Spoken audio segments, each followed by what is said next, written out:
আজকে একটু রোদের দেখা মিলল। কয়েকদিন ধরে বেশ ঠান্ডা পড়তেছিল, আর এই ঠান্ডার মধ্যে যত যাই হোক কাজ তো করতেই হবে, নিজের সংসারের কাজ তো নিজেকেই করতে হবে, এছাড়া কোনো উপায় নেই।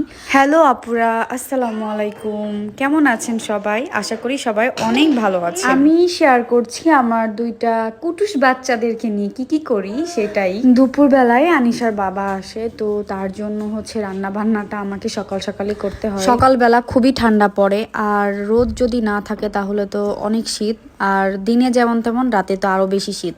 তারপরে মেয়েকে নিয়ে স্কুলে গিয়েছিলাম। স্কুল থেকে আসার পথে হচ্ছে যে তাকে একটু চটপটি খাওয়ালাম। তার অনেক চটপটি পছন্দ এবং আমারও অনেক পছন্দ, আমিও খাই। আসার পথে সে আবার একটা ফুল দেখলো, কি ফুল জানি না, অজানা একটা ফুল।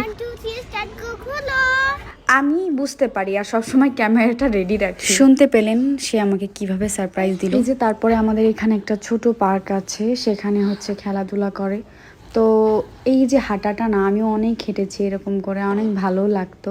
তো তারপরে সে উঠেছে ওই যে স্লিপারে। সে উঠতে আগে ভয় পাইতো, এখন আর ভয় পায় না, সুন্দর করে স্লিপ খায়।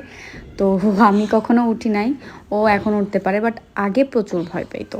তারপরে বাসায় আসলাম, বেবির জন্য একটু রান্না করলাম। সে একটু নুডলস খেতে পছন্দ করে আমার ছোট বেবিটা, তো তার জন্য হচ্ছে নুডলস রান্না করেছিলাম, তাকে একটু খাওয়ালাম। এটা সেটা করতে করতে দুপুর গড়িয়ে কখন যে রাত হয়ে যায় নিজেও বুঝতে পারি না।